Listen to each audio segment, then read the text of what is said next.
¿Por qué nunca habrá un golpe de Estado en Estados Unidos? Porque en Washington no hay ninguna embajada de Estados Unidos. Ese es un viejo chiste que suelen repetir mucho los líderes latinoamericanos, pero que es todavía muy actual. En las últimas décadas lo han comprobado algunos países árabes y ahora en los últimos meses Ucrania también. Y hay pruebas que señalan que las embajadas de Estados Unidos están directamente involucradas en esas revoluciones. Irán, el año 1953, Guatemala, 1954, Vietnam del Sur, 63, Grecia, 67, Chile, 1973. Luego llegaron las revueltas en Yugoslavia o Libia. La lista de naciones continúa y Estados Unidos, de una manera directa o indirecta, participó en todos esos golpes de Estado. Ahora vamos a ver la lista de las entidades que ayudan a organizar esas rebeliones. En primer lugar, se encuentra la organización USAID.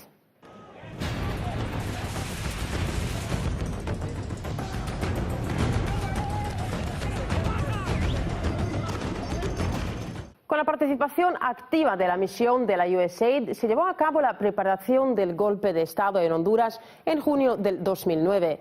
Los agentes de la CIA coordinaban y financiaban la actividad de ONGs que estaban a su servicio, se dedicaban a la desinformación sobre el complot comunista de los presidentes Manuel Zelaya y Hugo Chávez. También daban instrucciones y dirigían a los militares hondureños. La culminación de aquella conspiración fue la detención del líder, un esquema que también se aplicó en Haití. Zelaya fue llevado a Costa Rica y le advirtieron que cualquier intento de regresar al país podría terminar con su muerte. Al principio, la administración de los Estados Unidos, al principio el presidente Obama manifestó su oposición al golpe y su condena al golpe, pero después no pudo evitar irse comprometiendo con el golpismo, con el golpe de Estado por las presiones que tenía en su propio país. Y al final, lo que al principio dudamos, que Estados Unidos estuviera metido en el golpe de Estado, después se terminó comprobando que ellos eran los que estaban promoviendo directamente todo ese proceso de detener los cambios sociales para Honduras. Desde Washington aplaudieron el hecho de haber detenido la deriva hacia regímenes populistas en Honduras. En los medios de comunicación se ocultaba la información acerca de las represalias que llevaban a cabo los radicales del presidente interino Roberto Micheletti contra los seguidores de Zelaya, entre los cuales se encontraban activistas sindicales, miembros de los partidos de izquierda, progresistas y periodistas. Prácticamente todos los empleados de la USAID que habían participado en esas operaciones fueron recompensados y recibieron un ascenso. No hace falta mucho esfuerzo para obtener las pruebas que relacionan a la Agencia para el Desarrollo con la organización de las revoluciones de color y los golpes de Estado en los países del hemisferio occidental. Principalmente se trata de Cuba y de los llamados regímenes populistas de Venezuela, Ecuador, Bolivia y Nicaragua. Si son capaces las fuerzas más reaccionarias de los Estados Unidos de organizar y ejecutar golpes en la cara del presidente, ahora ya no digamos, cuando el tiempo va pasando, va transcurriendo, estas fuerzas pues, van logrando finalmente imponerse independientemente de las propuestas y los compromisos hechos por el presidente Obama ante América Latina y el Caribe.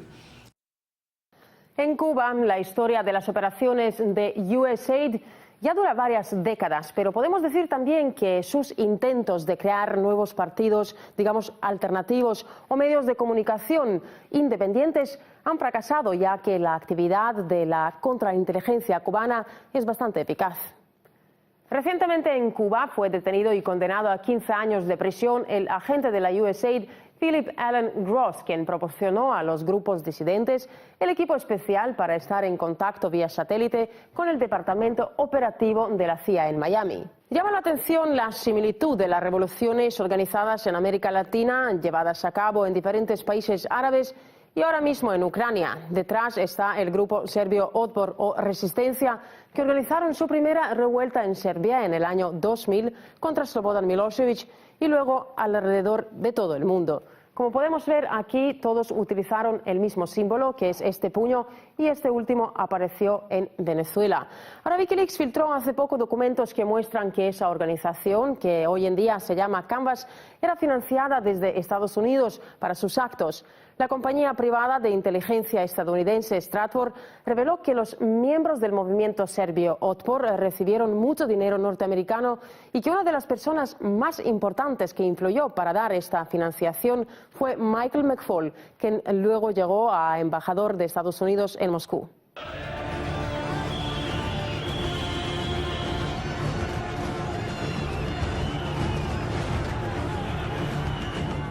Otpor fue patrocinado por diferentes ONGs americanas, como por ejemplo Freedom House o la Fundación Sociedad Abierta de George Soros.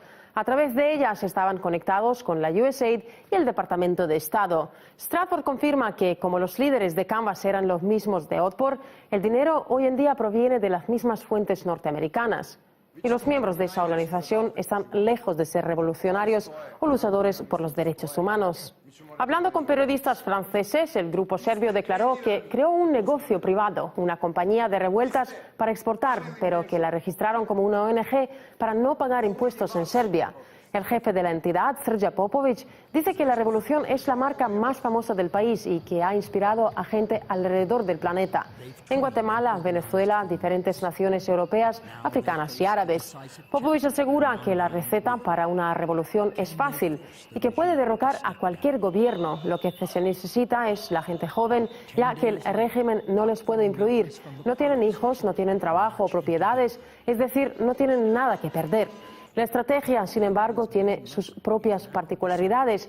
Por ejemplo, proponen poner en las primeras filas de las manifestaciones a chicas jóvenes guapas vestidas de blanco. Si la policía empieza a golpear, habrá sangre. La sangre en las prendas blancas logra imágenes impresionantes que luego seguro darán la vuelta alrededor del mundo. Y así el régimen ya queda desacreditado.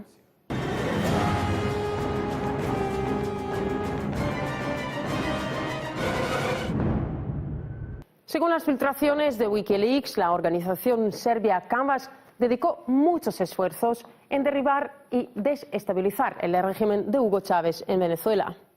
Los documentos de Stratfor mencionan encuentros y biografías de líderes opositores venezolanos como Antonio Ledezma, el alcalde de Caracas, Enrique Capriles, Leopoldo López y el magnate de los medios Rafael Poleo.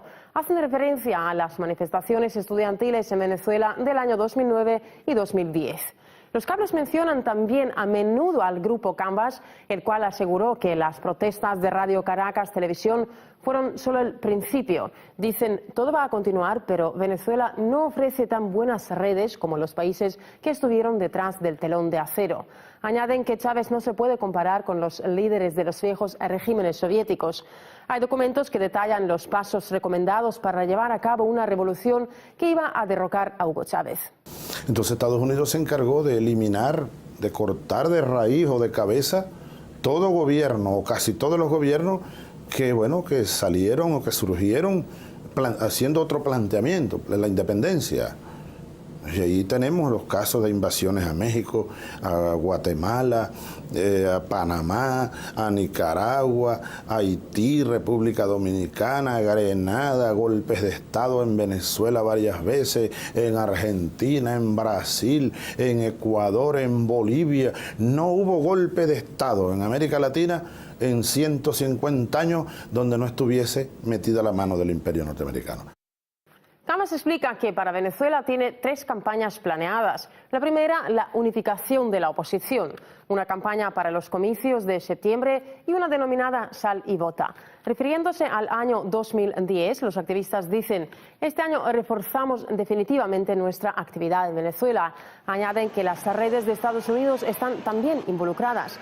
Los documentos también contienen información sobre el ejército venezolano y las fuerzas aéreas y navales, incluyendo números, equipamiento y un análisis. En Venezuela, las actividades de la USAID no tienen ninguna base legal, no existe ningún acuerdo intergubernamental. Sin embargo, desde el año 2002, tras el fracaso del golpe de Estado de abril, el personal de la agencia se movilizó con el apoyo de la embajada norteamericana y se mostró más activo. Primero abrieron una oficina en Caracas para desarrollar una iniciativa para la transición. USAID ha financiado la actividad de 700 organizaciones no gubernamentales y de proyectos políticos. Los activistas de la oposición recibieron como mínimo 70 millones de dólares a través de distintos fondos. Este dinero estaba destinado al apoyo de los candidatos antichavistas a lo largo de sus campañas electorales, la intensificación de la crisis política, la movilización de la sociedad civil y la formación de un nuevo liderazgo democrático.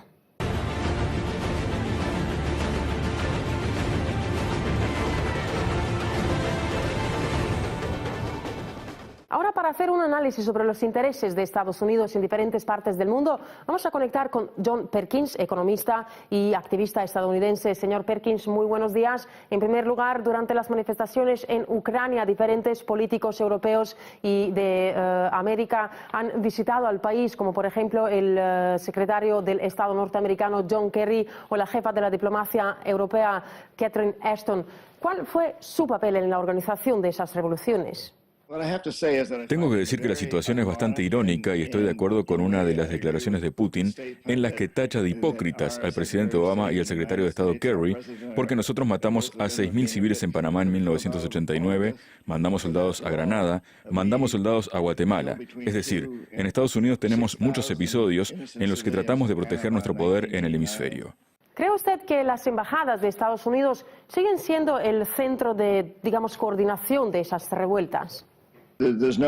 No cabe la menor duda. En mi experiencia, las embajadas estadounidenses son un semillero de espionaje y agentes de la CIA o la Agencia de Seguridad Nacional. Y creo que las embajadas de Estados Unidos están hoy más que nunca al servicio de las grandes empresas. En otras palabras, todo el aparato estatal de Estados Unidos gira en torno a brindar apoyo a este nuevo imperio, un verdadero imperio corporativo que intentamos imponer por todo el mundo. Estas grandes empresas esperan que tengamos un control cada vez mayor sobre todos los países del mundo. El gobierno de Estados Unidos, incluyendo sus embajadas, el Pentágono, los servicios de inteligencia, están al servicio de las grandes empresas, de los grandes grupos económicos. Algunos países de América Latina también han sido el blanco de, digamos, esos intentos de golpes de Estado. Sin embargo, no han tenido éxito en los países como, por ejemplo, Venezuela, Bolivia o Ecuador. ¿Por qué? El hecho es que Chávez estaba preparado para esto y estaba en condiciones de enfrentar esta situación. En ese momento, Bush no creyó poder hacer nada más, ya que estaban concentrados en Irak y Afganistán, y por miedo a perder el petróleo de Medio Oriente no creyó prudente hacer algo más drástico que empeorara la situación de Venezuela, por lo que no hizo nada. Eso sirvió como precedente para que muchos otros políticos, como Morales en Bolivia o Correa en Ecuador, asumieran el poder. El golpe de Estado contra Correa, creo yo, tuvo como objeto no la salida de Correa como tal, sino asustarlo un poco. En los años 80 y 90, los acreedores extranjeros exigieron a Ecuador y Bolivia aplicar reformas neoliberales. Como resultado, en ambos países, miles de personas perdieron su trabajo, el derecho a la educación gratuita y entre el 50 y el 60% de la población vivió en la pobreza profunda. La soberanía de los estados estuvo muy limitada.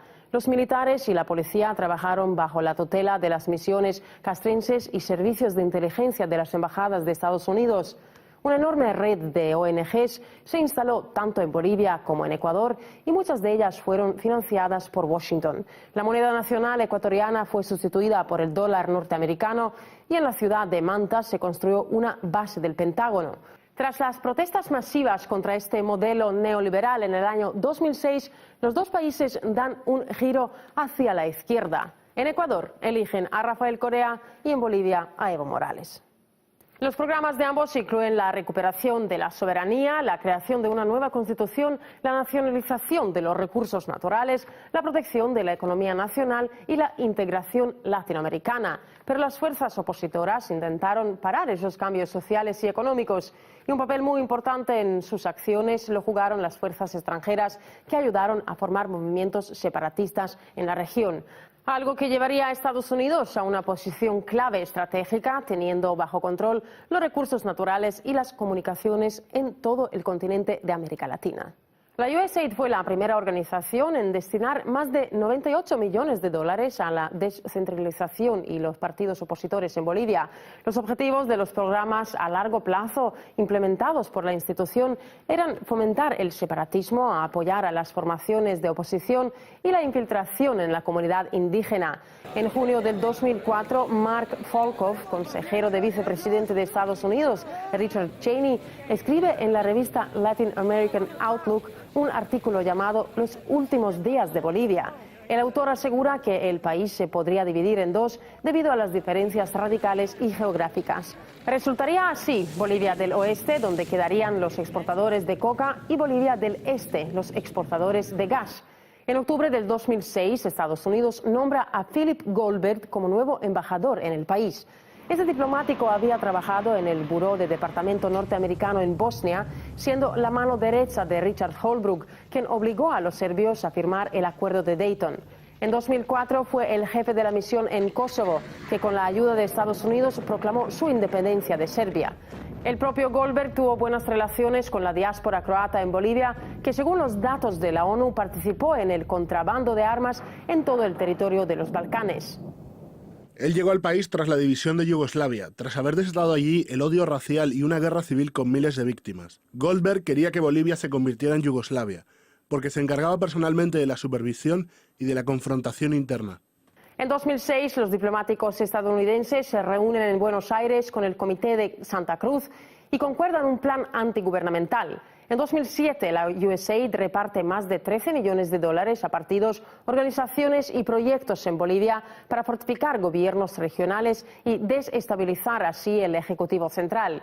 Al año siguiente, la suma alcanza los 25 millones. En 2008, el alcalde de Santa Cruz invita al ejército a acabar con Morales. Sin embargo, los militares permanecen leales al gobierno.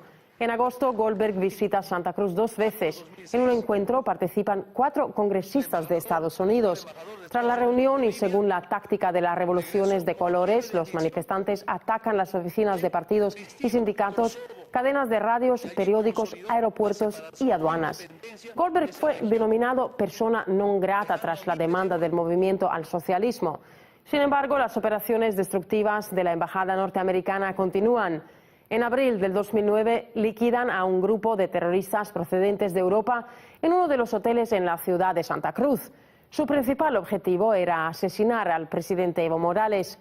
Entre los partidarios de los terroristas se encontraban bolivianos que estaban en contacto con el personal de la USAID.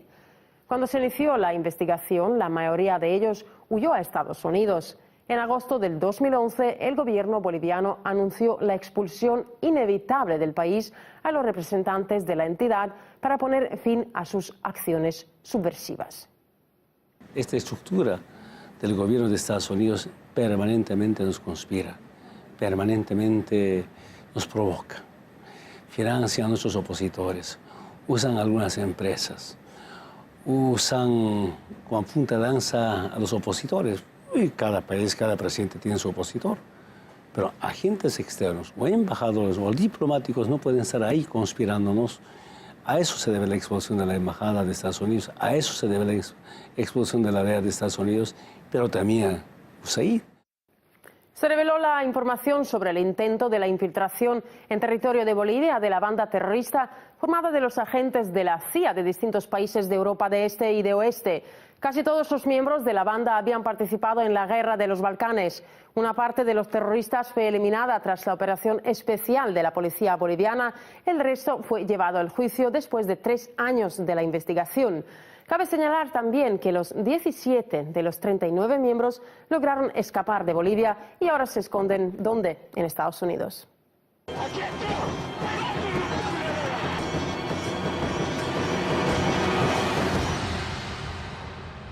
Al mismo tiempo, con los acontecimientos en Bolivia, otro país, Ecuador, padecía una lucha entre los autonomistas y el gobierno.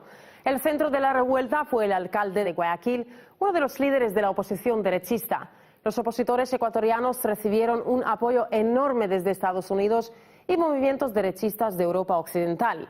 En agosto del 2008, Washington nombra a Heather Hodges nueva embajadora en Ecuador. La diplomática había estado en Moldavia durante la organización de la Revolución de Colores en el país. En esa ex república soviética, en el año 2009, los manifestantes tomaron el edificio del Parlamento y la oficina presidencial, rompiendo ventanas e incendiando inmobiliario. Los activistas contaban consignas pro-occidentales, pro-unión con Rumanía y antigubernamentales como "Nosotros queremos a Europa". La USAID ha financiado la municipalidad opositora de Guayaquil, igual que la propaganda de la autonomía regional en los medios de comunicación. Sin embargo, esos intentos de los opositores de Correa no tuvieron éxito. En septiembre del 2008, casi el 64% votó por la nueva constitución. El Estado mantuvo sus fronteras, aunque las unidades administrativas locales recibieron una autonomía más amplia. Unos días antes de la revuelta del 30 de septiembre, el intento de golpe de Estado, 7 asambleístas de la oposición fueron a Estados Unidos, a Washington, a reunirse con instituciones de extrema derecha que sabemos que están financiando esos grupos. En varias entrevistas que concedieron a televisión, Adam Nam, embajador actual estadounidense, y Ronald Pakovich, cónsul en la ciudad portuaria de Guayaquil, declararon en varias ocasiones: "Estamos interesados en el desarrollo democrático y libre de Ecuador. Con este fin vamos a colaborar con los partidos políticos y con la sociedad civil".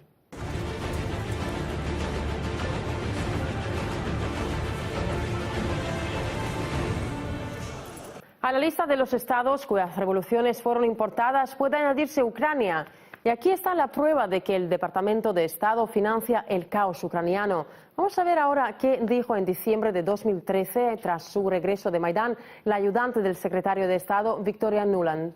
Desde la independencia de Ucrania en 1991, Estados Unidos ha apoyado a los ucranianos la formación de sus costumbres democráticas y de las instituciones, la promoción de la sociedad civil, todo lo que se necesita para que Ucrania logre sus aspiraciones europeas. Gastamos más de 5.000 millones de dólares para ayudar a Ucrania a lograr esas y otras metas. 5.000 millones de dólares. Y 815 de ellos se justificaban en el artículo "La financiación de la democracia y de los programas de intercambio". Una gran parte de este dinero se invierte en el trabajo con los sujetos no gubernamentales. Además, más tarde se puso de relieve que la administración de Obama habría gastado 184 millones de dólares en proyectos relacionados con el desarrollo de la sociedad civil y de los derechos humanos. Los fondos no se invertían en la economía de Ucrania, ni tampoco en la infraestructura, ni en el sector social. Además, la Agencia de Seguridad de Ucrania reveló el esquema de los flujos financieros y de la organización de los disturbios en el centro de Kiev y en otras ciudades del país. Tras llevar a cabo una investigación, se llegó a la conclusión de que el dinero se había transferido a la Embajada de Estados Unidos en la capital por la vía diplomática. Por su parte, la representación norteamericana hacía la transferencia a las oficinas centrales de las organizaciones La Libertad y la Madre Patria.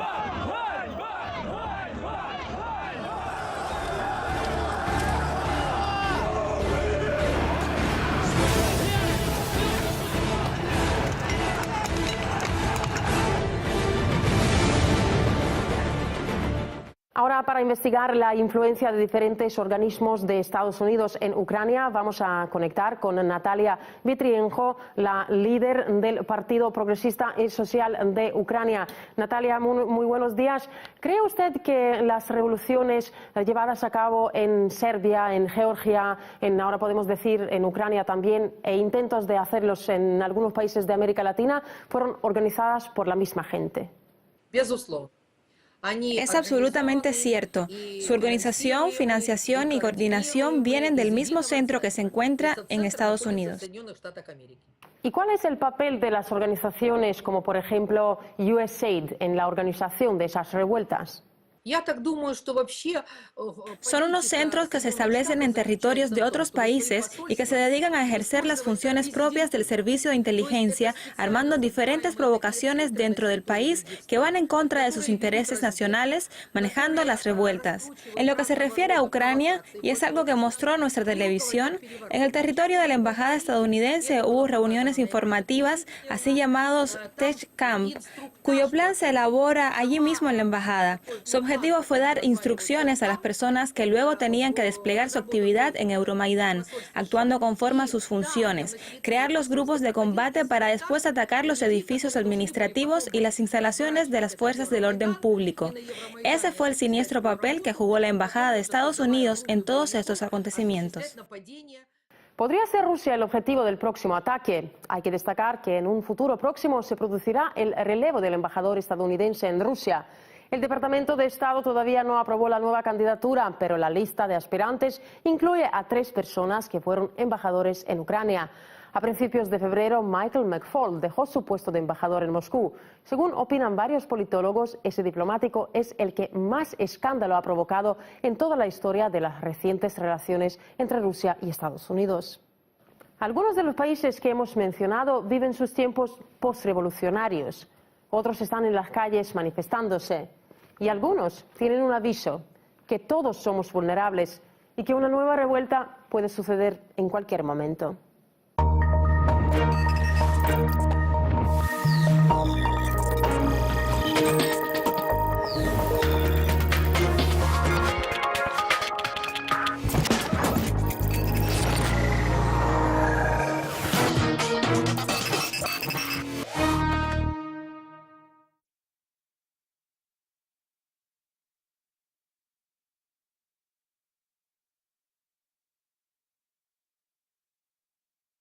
Y al final, lo que al principio dudamos, que Estados Unidos estuviera metido en el golpe de Estado, después se terminó comprobando que ellos eran los que estaban promoviendo directamente todo ese proceso de detener los cambios sociales para Honduras. Desde Washington aplaudieron el hecho de haber detenido la deriva hacia regímenes populistas en Honduras. En los medios de comunicación se ocultaba la información acerca de las represalias que llevaban a cabo los radicales del presidente interino Roberto Micheletti contra los seguidores de Zelaya, entre los cuales se encontraban activistas sindicales. En los últimos meses, Ucrania también. Y hay pruebas que señalan que las embajadas de Estados Unidos están directamente involucradas en esas revoluciones. Irán, el año 1953. Guatemala, 1954. Vietnam del Sur, 63, Grecia, 67, Chile, 1973. Luego llegaron las revueltas en Yugoslavia o Libia. La lista de naciones continúa y Estados Unidos, de una manera directa o indirecta, participó en todos esos golpes de Estado. Ahora vamos a ver la lista de las entidades que ayudan a organizar acciones y dirigían a los militares hondureños. La culminación de aquella conspiración fue la detención del líder, un esquema que también se aplicó en Haití. Zelaya fue llevado a Costa Rica y le advirtieron que cualquier intento de regresar al país podría terminar con su muerte. Al principio, la administración de los Estados Unidos, al principio el presidente Obama manifestó su oposición al golpe y su condena al golpe, pero después no pudo evitar irse comprometiendo con el golpismo, con el golpe de Estado, por las presiones que tenía en su propio país. Las rebeliones. En primer lugar, se encuentra la organización USAID.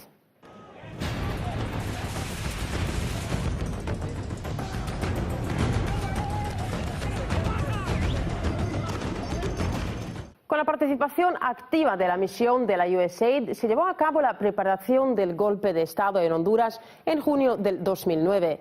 Los agentes de la CIA coordinaban y financiaban la actividad de ONGs que estaban a su servicio, se dedicaban a la desinformación sobre el complot comunista de los presidentes Manuel Zelaya y Hugo Chávez. También daban instrucciones.